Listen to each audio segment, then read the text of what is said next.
Assalamualaikum warahmatullahi wabarakatuh.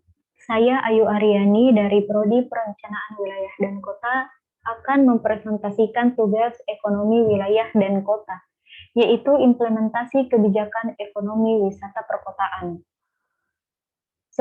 Sebagaimana yang telah kita ketahui bahwasanya sektor pariwisata tentu saja memberikan kontribusi bagi perekonomian negara itu sendiri, yang dimana pertumbuhan industri pariwisata di Indonesia berdasarkan Badan Pusat Statistik tahun 2015, sektor pariwisata ini berkontribusi sekitar 3,8% atau hampir 4% terhadap produk domestik bruto dan juga menjadi penyumbang devisa terbesar keempat di Indonesia. Mengapa sih pariwisata itu diperlukan?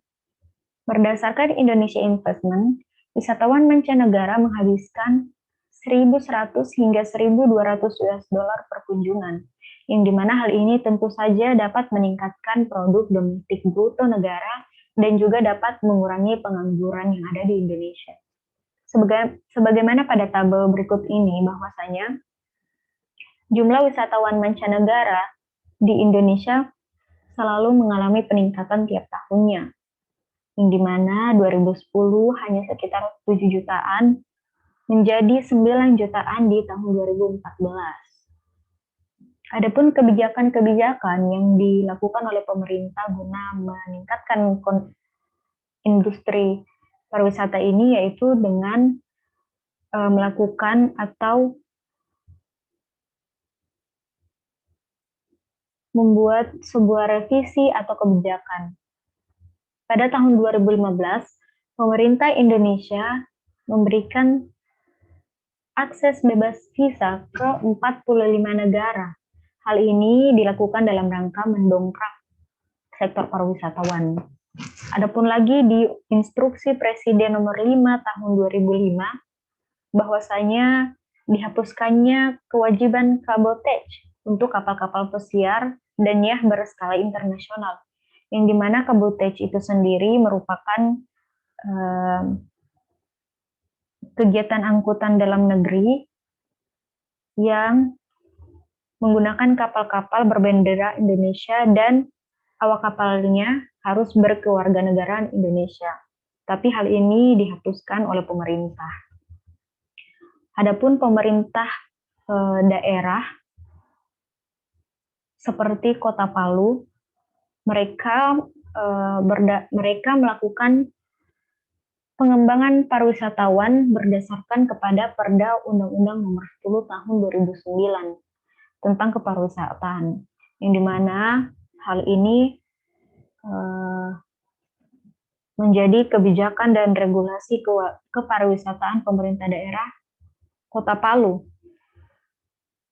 untuk mengedepankan asas atau norma religius dan budaya masyarakat lokal, yang dimana hal ini diharapkan dapat menarik investasi guna mendukung pertumbuhan ekonomi masyarakat perkotaan itu sendiri, sehingga tergerak secara finansial dengan pesat.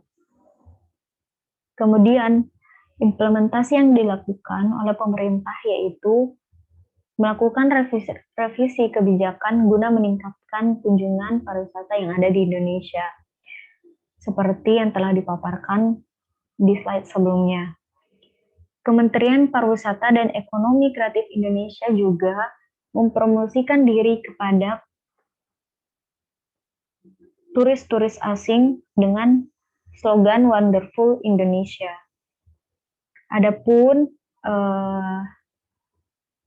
implementasi lain yang dilakukan pemerintah yaitu menciptakan brand yang magnetis, contohnya seperti Pulau Bali yang telah terkenal di penjuru dunia.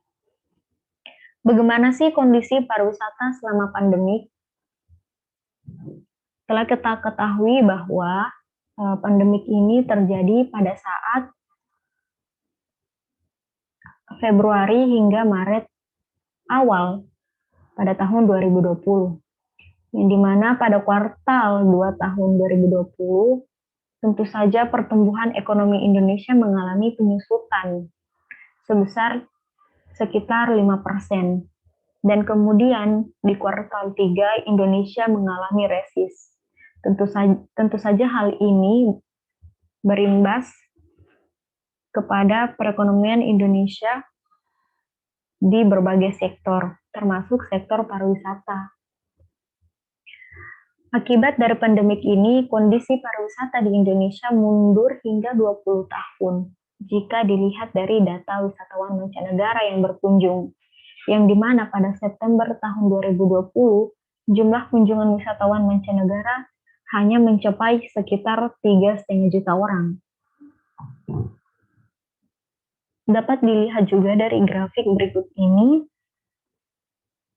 perbandingan antara awal dan akhir tahun 2020 dan juga 2021, yang dimana tentu saja grafik atau kunjungan wisatawan anjlok hingga Desember 2020 hanya menjadi 164.000 orang.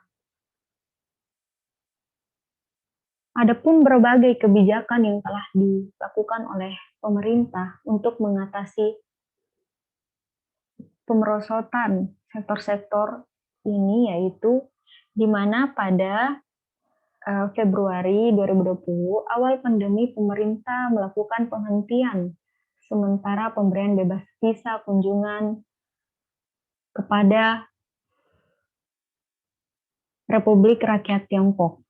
Tentu saja hal ini dapat mengurangi para wisatawan. Selanjutnya dilakukan pada tanggal 18 Maret, yang dimana visanya juga dilakukan penghentian sementara. Sehingga orang asing dilarang untuk masuk ataupun transit di wilayah Indonesia. Mengikuti perkembangan varian baru COVID-19, pada periode awal tahun 2021, WNI yang akan melakukan perjalanan ke luar negeri diharuskan untuk melakukan protokol-protokol kesehatan. Tentu saja hal-hal ini membuat kunjungan-kunjungan mancanegara berkurang dan berimbas kepada sektor pariwisatawan. Nah, bagaimana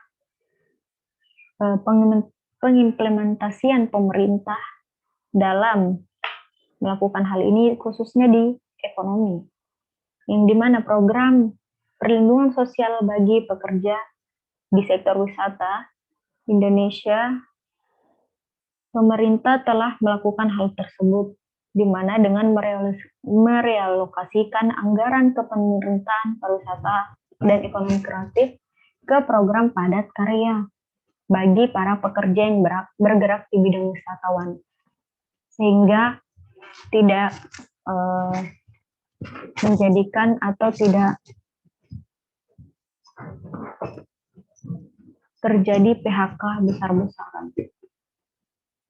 Nah, itulah beberapa paparan yang bisa saya jelaskan. Lebih dan kurangnya mohon dimaafkan. Assalamualaikum warahmatullahi wabarakatuh.